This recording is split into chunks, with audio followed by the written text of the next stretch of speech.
नमस्कार, जय हिंद. सर्व विद्यार्थी मित्रांचं स्वागत आहे आपल्याच Tikkar Marathi SSC and railway exam ह्या युट्यूब चॅनलवर. मी नीता घुले पानसरे तुमचं पुन्हा एकदा मनपूर्वक स्वागत करते. आपल्या सगळ्यांना माहिती आहे की ALP 2026 साठी फॉर्म फिलिंग प्रक्रिया ही सुरू झालेली आहे. पण ALP मध्ये काही चेंजेस झालेले आहे. ALP मध्ये काय काय चेंजेस झालेले आहे, काय सिलेबस आहे, काय एक्झाम पॅटर्न आहे, तुमचं क्वालिफिकेशन किती असलं पाहिजे, फॉर्मची डेट काय आहे, फी पेमेंट तुम्ही कधीपर्यंत करू शकतात आणि अजून काही ज्या गोष्टी आहेत ज्या तुम्हाला माहिती करून घ्यायच्या आहे त्या सगळ्या आजच्या व्हिडिओमधून कव्हर होणार आहे. म्हणून आजच्या ह्या व्हिडिओला जास्तीत जास्त आपल्या सगळ्या फ्रेंडकडे शेअर करा ज्यांना ALP चे फॉर्म फिल करायचे आहे आणि ALP ची एक्झाम द्यायची आहे. तर ही असिस्टंट लोको पायलटची एक्झाम ग्रुप सी ची एक्झाम असते, लेवल 2 ची एक्झाम असते. बरोबर, आपल्याला ह्याचं नोटिफिकेशन खूप आधीच दिसलेलं होतं आणि खूप आधीच आपल्याला माहिती होतं की 11,000 प्लस पदांसाठी ही भरती येणार आहे. पण नेमकं नोटिफिकेशन कधी येईल, कधी फॉर्म फिलिंग सुरू होणार आहे हे कोणालाही माहित नव्हतं है ना. 15 तारखेपासून सांगितलं गेलेलं आहे आणि 15 तारखेपासूनच फॉर्मला सुरुवात झालेली आहे. बरोबर, तर आपण व्यवस्थित डिटेल व्हिडिओ आज बघणार आहोत ALP बाबत की ALP मध्ये काय काय चेंजेस झालेले आहे, ALP चा आत्ता एक्झाम पॅटर्न काय बदलला आहे, नोटिफिकेशन तुमच्या समोर आपण आणलेलं आहे. ठीक आहे, तर सुरुवात करूया आपण आपल्या आजच्या व्हिडिओला. सगळ्यांनी सेशनला लाईक करून घ्यायचंय आणि सगळीकडे आपल्या सगळ्या फ्रेंडकडे पटापट सेशनच्या लिंकला शेअर करून घ्या. ठीक आहे, चॅनलवर नवीन असाल तर आपलं Tikkar Marathi SSC and railway exam channel subscribe करायचंय. बघा, सगळ्यात पहिले तर आपण बघूया की तुम्हाला जी ऑनलाईन फॉर्मची जी डेट आहे ती काय आहे, 15/5/2026. 15 तारखेपासून फॉर्मला सुरुवात झालेली असून 1 महिन्याचा कालावधी आहे फॉर्म फिल करण्याचा. 14 तारखेपर्यंत म्हणजे 14 जून पर्यंत तुम्ही काय करू शकता, फॉर्म फिल करू शकता. ठीक आहे, 14 जून 2026 पर्यंत. जर तुम्हाला फी करायची आहे, फी आपल्याला फॉर्मची फी भरायची असते. बरोबर, त्याच्यासाठी तुम्हाला डेट दिलेली आहे 16/6/2026. 16 तारखेला तुम्ही फी केली, फी पेमेंट केलं तरी सुद्धा चालणार आहे. जर आपल्याला फॉर्म मध्ये काही करेक्शन्स करायचे असतील तर करेक्शन करण्यासाठी टाइम तुम्हाला दिलेला आहे 17/6/2026 ते 26/6/2026. म्हणजे 17 जून ते 26 जूनचा तुमच्याकडे कालावधी आहे. ऍक्च्युली फॉर्म फिल करत असताना एवढ्या आरामात आणि शांततेत तुम्ही फॉर्म भरायचा आहे की तुम्हाला करेक्शन नाहीच करावे लागणार. ठीक आहे, एकदम आरामात करा, फॉर्म फिल करा. कारण बघा, 1 महिन्याचा कालावधी आहे, प्रॉपर डॉक्युमेंट आहे का नाही ते सगळं बघून घ्या. नंतर काही एरर वगैरे नाही आला पाहिजे. बरोबर, इथपर्यंत सगळ्यांना समजलं. तर आता जाणून घेऊया ही पोस्ट नेमकं काय आहे. जसं की मी तुम्हाला ऑलरेडी सांगितलंय, ही जी पोस्ट आहे तुमची ही असिस्टंट लोको पायलटची पोस्ट आहे. बरोबर, ALP लेवल 2 ची पोस्ट आहे, जसं की ग्रुप डी लेवल 1 ची पोस्ट आहे. बरोबर, त्या पद्धतीने ही जी पोस्ट आहे ती लेवल 2 ची आहे. याच्यातून प्रमोशन होऊन तुम्ही ग्रुप बी ला जातात, त्यामुळे तुमचं इथे सिलेक्ट होणं खूप जास्त महत्वाचं आहे. जसं की रेल्वे 4 बोर्ड मध्ये एक्झाम काढत असते, ABCD अँड D. आता ही जी D आहे ही ग्रुप डी आहे. ग्रुप डी म्हणजे काय, लेवल 1 ची एक्झाम आहे जी 10th बेसवर आहे. तुमची 10th क्वालिफिकेशन असेल, ITI असेल तरी तुम्ही इथला फिल करू शकतात. पण ALP साठी म्हणजे ग्रुप सी मध्ये ALP NTPC वगैरे सगळ्या एक्झाम येतात. मग ह्याच्यासाठी एक तर तुम्हाला ग्रॅज्युएशन पाहिजे आणि टेक्निकल नॉलेज पण पाहिजे. बरोबर, तुमचा ITI झाला पाहिजे, टेक्निकल तुमचं एज्युकेशन असेल, तुमचं नॉलेज असेल. आता ITI तुमचा इलेक्ट्रिक मधून झालेला आहे किंवा दुसऱ्या अदर याच्यातून झालेला असेल तर तुम्हाला त्याचं सर्टिफिकेट इथे लावावं लागेल. ओके, समजलं आहे. त्यानंतर बघा, याचं इनिशियल पे 19,900 दिलेलं आहे, म्हणजे तुम्ही 20,000 पकडू शकतात. आणि मेडिकल स्टँडर्ड A1 आहे. आता हे मेडिकल स्टँडर्ड मी तुम्हाला पुढे आपल्या व्हिडिओमध्ये सांगणारच आहे. ठीक आहे, याचं एज लिमिट जे आहे ते 18 ते 30 वर्षापर्यंत तुम्ही पाहिजे. 18 कमीत कमी तुम्ही 18 चे पाहिजे आणि जास्तीत जास्त 30 चे. जनरल साठी सांगते हा. याच्यामध्ये एज रिलॅक्सेशन पण तुम्हाला मिळणार आहे तुमच्या कॅटेगरी वाईज, तुमच्या कास्ट वाईज, जे की पुढे आपण डिस्कस करणार आहोतच. ठीक आहे, आता टोटल वॅकन्सी 11,127 आलेले आहे, जे की आपल्याला ऑलरेडी माहित होतं. बरोबर, चला आता जाणून घेऊया आपलं प्रॉपर एकदा एज लिमिट व्यवस्थित की रिलॅक्सेशन कशा पद्धतीने तुम्हाला देण्यात आलेलं आहे. बघा, एज लिमिट इथे काय सांगितली त्यांनी, हे बघा 18 ते 30, जसं की आपण आताच बोललो 18 ते 30 एज लिमिट आपल्याला पाहिजे. आता इथे age relaxation in upper age limit maximum upper age of the following categories community in the table below are applicable subject to submission of आता तुम्हाला हे सगळं सांगायचंय म्हणजे इथे एज लिमिट कशी त्यांनी दिलेली आहे, की तुमचं जितकी पण समजा तुमची जी कॅटेगरी आहे आणि तुम्ही जर एक्स सर्व्हिसमॅन असाल किंवा काय व्हॉट एव्हर इट इज कुठल्या दुसऱ्या कोट्यामध्ये असाल, तर तशा वाईज तुम्हाला त्यांनी काय दिलेलं आहे, एज रिलॅक्सेशन दिलेलं आहे. ते आता आपण इथूनच डायरेक्ट जाणून घेऊ. बघा, तुम्ही जर SC ST कॅन्डिडेट मध्ये असाल तर तुम्हाला 5 वर्षांचं सूट दिलेली आहे याच्यामध्ये, ठीक आहे, 5 वर्ष पुढे. त्यानंतर ओबीसी नॉन क्रिमिनल कॅन्डिडेट्स तुम्ही असाल तर 3 वर्षाची सूट दिली आहे. आपल्याकडे ओबीसी कॅटेगरी वाले खूप कॅन्डिडेट्स आहे. आणि हे पण लक्षात घ्या, तुम्ही ओबीसी मध्ये असाल तर तुम्हाला कास्ट सर्टिफिकेट हे आत्ताचं पाहिजे, सेंट्रल लेवलचं पाहिजे. सेंट्रल लेवलचं कास्ट सर्टिफिकेट नसेल तर कदाचित फॉर्म मध्ये काही एरर येऊ शकतात. त्यामुळे पहिलेच आपले डॉक्युमेंट पहिले क्लिअर आहे का ते बघूनच फॉर्म फिल करा. नंतर करेक्शन करू हे ते करू नका, ठीक आहे. आता बघा, एक सर्व्हिसमॅन कॅन्डिडेट्स असतील, ठीक आहे, तर एक सर्व्हिसमॅन, आता इथे तुम्हाला एक सर्व्हिसमॅन मध्ये पण कॅटेगरी दिली बघा त्यांनी. जरी तुम्ही एक सर्व्हिसमॅन जरी असले तर ह्यांच्यात पण कॅटेगरीज आहेत की नाही. म्हणजे तुम्ही जनरल आणि ईडब्ल्यूएस वाले असतील तर तुम्हाला 3 वर्षाचं त्यांनी एक रिलॅक्सेशन दिलेलं आहे. दिसतंय सगळ्यांना?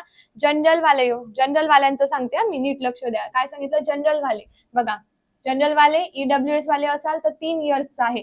तेच जर तुम्ही ओबीसी एनसीएल मध्ये याल तर 6 वर्षाचं दिलंय. तेच तुम्ही SC ST मध्ये असाल तर 8 वर्षाचं दिलंय. बघा किती कोटा आहे याच्यामध्ये. म्हणजे जे एक सर्व्हिसमॅन वगैरे असतील त्यांच्यासाठी तर एकदम बंपर ऑफर आहे असं म्हटलं तरी पण चालणार आहे. जर तुम्ही जनरल कॅटेगरीमध्ये असाल तर 3 वर्ष तुम्हाला वाढवून मिळत आहेत. ओबीसी मध्ये 6 वर्ष, बाकी SC ST अदर कॅटेगरीमध्ये तुम्ही जातात तर 8 वर्षाचं तुम्हाला एज रिलॅक्सेशन मिळत आहे, ठीक आहे.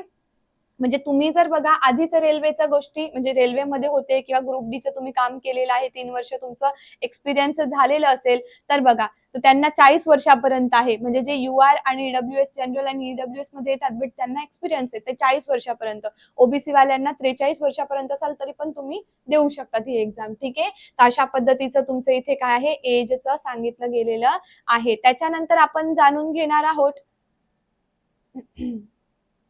ओके, हे तुम्हाला याच्याबद्दल दिलेलं आहे फक्त, की तुमचं जन्म कधीचा असायला हवा तेव्हाच तुम्हाला फॉर्म फिल करता येणार आहे. तर हे बघा, इथे upper limit of date of birth दिलेला आहे, ठीक आहे, आणि lower limit of date of birth दिलाय, नॉट आफ्टर, ठीक आहे. याच्या अगोदरचा जन्म नको आणि ह्याच्या नंतरचा जन्म नको असं सांगितलेलं आहे, ठीक आहे. आता बघा, WS साठी जनरल साठी 2796, ठीक आहे, याच्या आधी नाही पाहिजे, ठीक आहे. त्याच्यानंतर इथे दिले 2793 ओबीसी साठी आणि SC ST साठी 2791. 91च्या आधी नाही, 91च्या असतील तुम्ही फॉर्म फिल करू शकतात.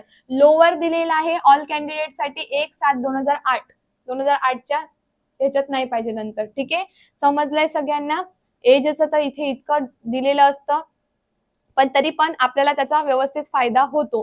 तुम्ही ज्या कॅटेगरीमध्ये येतात तिथं जर सवलत असेल तर तुम्ही ती सवलत तिचा फायदा घेतला पाहिजे, ठीक आहे. आता सगळ्यात महत्वाचा मुद्दा म्हणजे याच्या फी बद्दलचा असतो. भरपूर स्टुडंटला याच्या फी बद्दल असं वाटत असतं की मॅडम आम्हाला फीचं स्ट्रक्चर नीट माहिती नाहीये. तर बघा, आता सगळ्या कॅन्डिडेटसाठी त्यांनी फी किती दिलेली आहे. तुम्ही जर जनरल कॅटेगरीमध्ये आहात, ओपन कॅटेगरीमध्ये आहात, तुम्हाला 500 रुपये फी लागणार आहे. पण तुम्ही CBT 1 क्लिअर केली म्हणजे तुम्ही जर CBT 1 देत असाल, CBT 1 तुम्ही दिली, तिथे जाऊन तुम्ही पेपर दिले तर तुम्हाला 400 रुपये रिफंड मिळणार आहे, ठीक आहे. 500 रुपये तुमची फी ना, 400 तुम्हाला रिटर्न मिळतील. म्हणजे तुम्हाला फॉर्म फी ही 100 रुपयेच लागलेली आहे. पण तुम्ही बाकी दुसऱ्या कॅटेगरीमध्ये असाल जसं की SC ST, एक सर्व्हिसमॅन, फिमेल, ट्रान्सजेंडर, मायनॉरिटी मध्ये एखादी मायनॉरिटी मध्ये तुम्ही येत असाल किंवा इकॉनॉमिकली जर तुम्ही बॅकवर्ड क्लासमध्ये जरी येत असाल तर तुमची फी फक्त 250 रुपये आहे, ठीक आहे. 250. पण तुम्ही जर CBT 1 दिली तर ती 250 पण तुम्हाला रिटर्न येणार आहे, ठीक आहे. म्हणजे इथे तुम्हाला 0 फी लागणार आहे. 250 तुमची फी आहे पण CBT 1 स्टेज तुम्ही दिली तर ती फी तुमची रिटर्न येऊन जाईल, ठीक आहे. समजलंय फीचं स्ट्रक्चर? ओपन कॅन्डिडेट जे ओपन कॅटेगरीमध्ये आहेत त्यांच्यासाठी 500 रुपये फी आहे. तुम्ही CBT 1 दिली तर तुम्हाला ती फी रिटर्न मिळते 400 रुपये, ठीक आहे. आता सगळ्यात मेन मुद्दा, जे बदल झालेले आहेत ते मी तुम्हाला इथे सांगणार आहे. ALP ने बदल केलेले आहे, ठीक आहे. जे बदल आहे, 3 मोठे बदल ALP कडनं झालेले आहेत. तर ते बदल काय आहे ते आज आपण इथे जाणून घेणार आहोत. एक्झाम पॅटर्न जर तुम्ही 2025चा 24चा बघितला असेल आणि आता 2026चं जे नोटिफिकेशन तुम्ही बघत आहात त्यामध्ये चेंजेस आहे बरेच, ठीक आहे. तर एक्झाम पॅटर्न आपण आधीचा बघत होतो त्याच्यामध्ये 4 विषय तुमचे येत होते पण आज तुमचे 3च विषय इथे तुम्हाला बघायला मिळणार आहे. हे आहे CBT 1. ठीक आहे, हे तुम्हाला सांगितलेलं आहे CBT 1 पहिल्यासाठी. मॅथ्स जनरल रिझनिंग म्हणजे तुम्हाला सांगितलेलं आहे ते रिझनिंगचं, जनरल रिझनिंग नाही, जनरल इंटेलिजन्स अँड रिझनिंग. आणि जनरल सायन्स म्हणजे किती आपल्याकडे सब्जेक्ट आहे, 3च सब्जेक्ट आहे. ओके, आता 3 सब्जेक्ट आहे, पण इथे त्यांनी आपल्याला काहीच मेन्शन करून दिलेलं नाहीये, बिलकुल पण मेन्शनच नाही केलं की किती मार्क्सला येणार आहे. बरं, आता मॅथ्सला आपण समजूया 20 मार्काला येत आहे, रिझनिंग आपलं 30ला येत आहे आणि सायन्स आपलं 30ला येत आहे, असं आपण फक्त ग्राह्य धरूया, मी डायरेक्ट नाही सांगितलंय. ठीक आहे, पण मग तुम्ही 20 मार्काचं मॅथ्स सोडून देणार का? नाही सोडणार ना. मॅथ्स मध्ये जितके पण टॉपिक आहे, 30 असतील, 30च्या प्लस असतील, तर आपल्याला त्या मार्क्ससाठी ते टॉपिक करावेच लागणार आहे. म्हणजे इथे त्यांनी एक गोष्ट अशी केली आहे की त्यांनी आपल्याला फायनल असं डायरेक्ट सांगितलेलंच नाहीये की नेमकं किती आहे हे. डायरेक्ट 75 क्वेश्चन येणार आहे, पण मॅथ्सचे किती क्वेश्चन, रिझनिंगचे किती, सायन्सचे किती, काहीच सांगितलेलं नाही. एक विषय त्यांनी केलाय की याच्यातून जनरल अवेअरनेस काढून टाकण्यात आलेला आहे. हा सगळ्यात मोठा आणि पहिला बदल आहे. ठीक आहे, पहिला आणि सगळ्यात मोठा बदल ह्यांनी काय करून टाकलेला आहे, डायरेक्ट म्हणजे हे तर काढलंच आहे, जीके तर काढलंच आहे. दुसरा बदल म्हणजे मार्क्स सांगितलेले नाहीये. ठीक आहे, मार्क दिलेलेच नाहीये तुम्हाला, म्हणजे फक्त 75 क्वेश्चन येणार आहे. टायमिंग तुमचा 60 मिनिटाचा असणार आहे, टाइम पण इकडे 60 मिनिटाचा तुम्हाला दिलेला आहे. म्हणजे नेमकं आपल्याला आता सगळ्या विषयांचा अभ्यास करायचा आहे. एक तुमच्यावरचा लोड कमी झालाय की जनरल अवेअरनेस तुम्हाला नाही विचारलं जाणार आहे, बट ऍक्च्युअल आपल्याला हेच माहिती नाहीये, त्याच्यामुळे सगळे टॉपिक पूर्ण बेसिक टू ऍडव्हान्स आपल्याला अभ्यास करावाच लागणार आहे. ठीक आहे, त्याच्यानंतर बघा, आता हे झालं होतं एक्झाम पॅटर्न 1. आता जे तुमची CBT सेकंड होईल, ठीक आहे, CBT 2 तुमची जी होते, एक्झाम पॅटर्न सेकंड जो तुमचा आहे तो बघा कशा पद्धतीचा आहे. तुमची जी CBT होणार आहे, CBT 2, ती एक्झाम तुमची कशी होईल बघा. तुम्हाला फक्त क्वालिफाईड व्हायचंय CBT 1 मध्ये.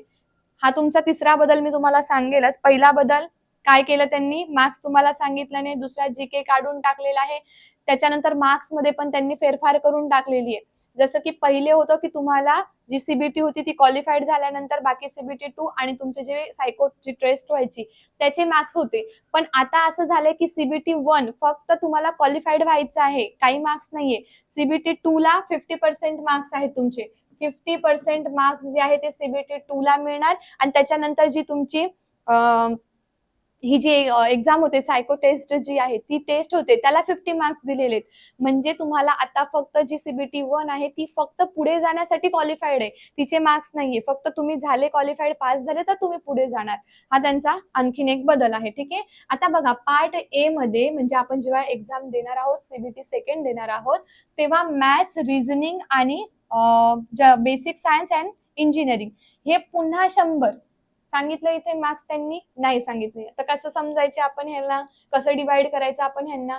तर आता बेसिक सायन्स अँड इंजिनिअरिंग जे आहे ते हे सगळे आता आपल्याला समजायला मार्गच नाही. जसं आता आपण आधीचे जे पेपर बघितले तिथे तुम्हाला सायन्स त्यांनी 20 मार्क्सला टाकलेलं होतं, तर त्याच्यानंतर त्यांनी मार्क्स 8 मार्क्सलाच नंतर विचारलं, नंतरचे आता जे पेपर झाले तिथे. म्हणजे आता आपल्याला हे असं काहीच नाही सांगता येणार आहे की नेमकं प्रश्न किती कोणाचे येणार आहे. समजतंय तुम्हाला काय सांगण्यात येत आहे. आणि टायमिंग इथे तुम्हाला 90 मिनिटाचा दिलाय, इथे टायमिंग तुमचा 90चा दिला.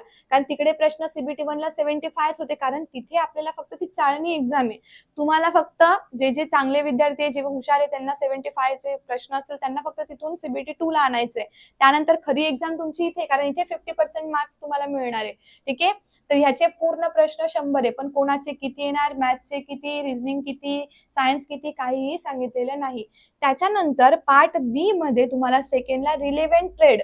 आता तुम्ही कुठल्या ट्रेड मधून ITI केलेला आहे, तुम्ही इलेक्ट्रिक मध्ये आहात, फिटर मध्ये आहात, कोणत्या ट्रेड मध्ये आहे तुमचं. ठीक आहे, तर तुमची जी रिलेव्हंट ट्रेड आहे, जे तुम्ही सर्टिफिकेट लागणार आहे क्वालिफिकेशन मध्ये, तुमचं ग्रॅज्युएशन, तुमचं 12th ग्रॅज्युएशन आणि तुमचं ते जे सर्टिफिकेट आहे टेक्निशियन वाला ते पाहिजे. इथे हे तुमचं एज्युकेशन आहे. ठीक आहे, एज्युकेशन तुम्हाला तेवढं पाहिजे, मस्ट आहे तुम्हाला. तर जी पण ट्रेड आहे त्याचे तुम्हाला 75 क्वेश्चन येणार आहे, जे आपण ट्रेड मधून तुम्ही फॉर्म फिल करणार त्यासाठी तुम्हाला 60 मिनिटाचा वेळ देणार आहे. म्हणजे टोटल तुमचे प्रश्न झाले 175. ठीक आहे, 175 तुमचे झालेले आहे टोटल प्रश्न. ठीक आहे. ड्युरेशन तुम्हाला दिलेले आहे 2 तास 30 मिनिटाचं. ड्युरेशन किती झालं तुमचं? 2 तास 30 मिनिटाचं ड्युरेशन तुमचं इथे झालेलं आहे. याच्याबद्दल आपण आणखीनच जाणून घेणार आहोत, ते आहे pattern and syllabus of CBT 1. ठीक आहे. आता सीबीटी 1चा पॅटर्न आणि सिलेबस आपण जाणून घेणार आहोत. जसं की मी तुम्हाला सांगितलं, की ह्याच्यामध्ये तुम्हाला सगळ्यात पहिले सीबीटी 1चा जर विचार केला, तर तुम्हाला ड्युरेशन 60 मिनिटाचं मिळणार आहे. 75 तुमचे नंबर ऑफ क्वेश्चन असणार आहे. मॅक्झिमम मार्क्स 75च असणार आहे. जितके प्रश्न तितके मार्क्स. म्हणजे काय? तर 1 मार्क पर क्वेश्चन, 1 मार्काचा 1 प्रश्न असणार आहे. त्यासोबत इथे तुक्का मार पद्धती चालणार नाहीये, कारण आपण काय पोलीस भरतीची एक्झाम नाही देत आहोत, की ठीक आहे नाही जरी जमते तरी पण आपण थोडस तुक्का मारला तरी चालेल, काही फरक पडणार नाही. पण तसं इथे नाहीये, कारण तुम्हाला जी गोष्ट माहिती असेल त्याचंच आन्सर द्यावं लागणार आहे तुम्हाला. जर नसेल माहिती तर बिलकुल आन्सर द्यायला जायचं नाहीये. ठीक आहे. 1/3 निगेटिव्ह मार्किंग इथे असणार आहे. ठीक आहे. आता बघा, normalization of marks will be done for CBTs held in multiple shifts मध्ये. ठीक आहे. आता मिनिमम 5% फॉर इलिजिबिलिटी. आता बघा ह्याच्यात पण आलं तुमचं हे. आता यामध्ये पण बिचारे काही जे स्टुडंट आहे त्यांना असं वाटतं की यार आमच्याच वेळेस असं कसं काय होतं.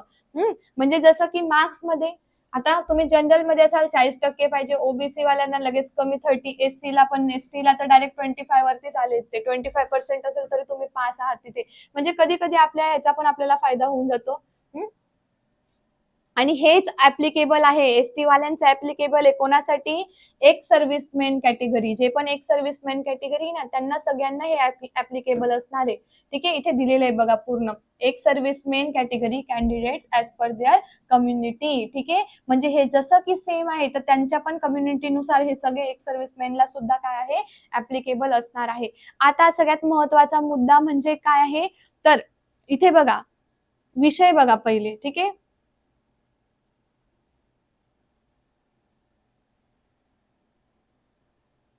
सेशनला लाईक करून घ्यायचंय सगळ्यांनी. आपण इथे सब्जेक्ट वर जाऊया आता. डायरेक्ट सब्जेक्ट वर. आधीचे तुम्हाला आठवत असेल काही? आधी पण आपण याच्याबद्दल डिस्कस केलेलं आहे. पहिले पण तुमच्या एक्झाम झालेल्या आहेत. तुम्ही 2024 ला 25 ला फॉर्म भरलेले आहेत, बरोबर? पण आताचं जे नोटिफिकेशन आलेलं आहे याच्यामध्ये फक्त मॅथेमॅटिक्स, नंतर रिझनिंग आणि जनरल सायन्स सांगितलेला आहे. याच्यातला जो डी भाग होता आधीच्या नोटिफिकेशन मध्ये तो होता जनरल अवेअरनेसचा. जनरल अवेअरनेसला त्यांनी रिमूव्ह करून टाकलेलं आहे. आता सिलेबस पण त्यांनी तुम्हाला इथे मेन्शन करून टाकलाय की काय काय येणार आहे, पण जनरल अवेअरनेसला काढून टाकल्यामुळे इथे थोडेशा तुम्हाला लेवल अपला जावं लागणार आहे. ठीक आहे. The syllabus under this cover बघ काय काय येणार आहे याच्यामध्ये? फिजिक्स. ठीक आहे. काय काय येणार आहे? Physics, chemistry and life science of 10th standard level. तुम्ही लोकांनी मला एवढ्या वेळा विचारलंय की मॅडम आम्ही कसला अभ्यास करणार आहे, कोणते बुक आम्हाला घ्यायचंय, आम्ही मराठीमध्ये एक्झाम देणार आहे, कोणती बुक आम्ही घेऊया?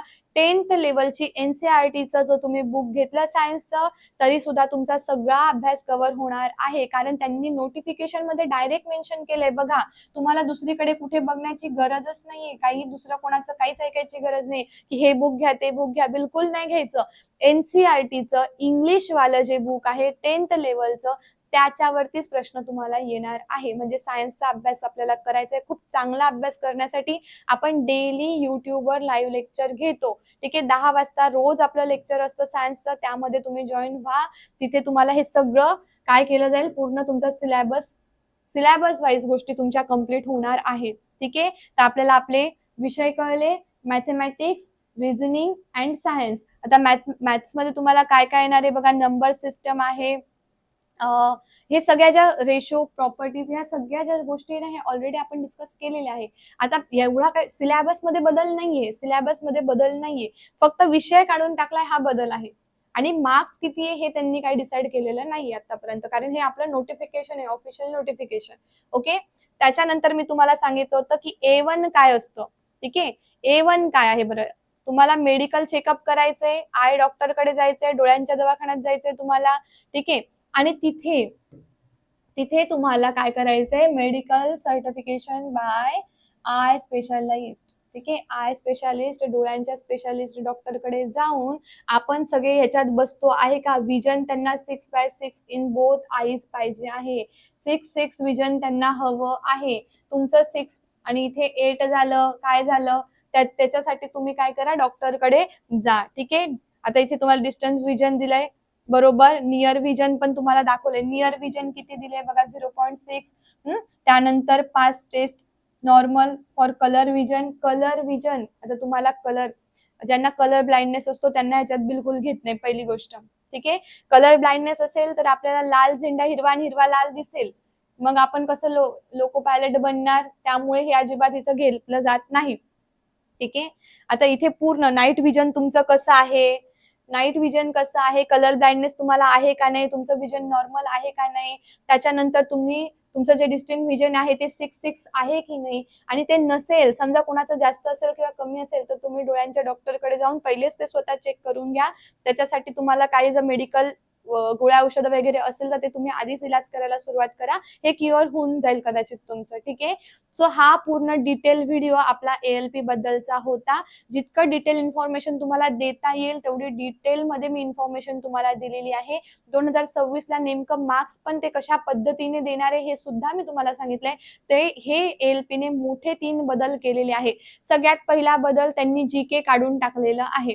दुसरा बदल, त्यांनी मार्क्स दिलेलेच नाहीये की किती कोणत्या विषयाला कोणते मार्क्स आहे. आणि तिसरा बदल काय आहे ते मला आता मी तुम्हाला सांगितलं, तुम्ही पण मला सांगा तुम्हाला आठवत असेल तर कमेंट करा की तिसरा बदल म्हणजे काय. जाऊ दे, तुम्ही सांगण्याच्या ऐवजी मीच तुम्हाला सांगते.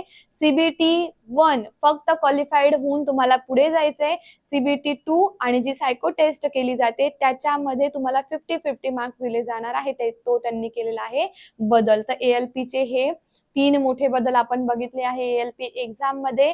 तर जे विद्यार्थी फॉर्म भरत आहे त्यांनी व्यवस्थित आपले डॉक्युमेंट चेक करून व्यवस्थितपणे आरामात फॉर्म फिल करायचे आहे.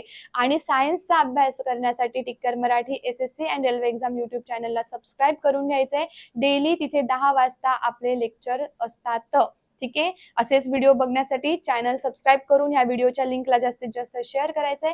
व्हिडिओ आवडल्यास नक्कीच लाईक करायचंय. पुन्हा भेटूया, तोपर्यंत bye bye, take care, wish you all the best. जय हिंद, थँक्यू.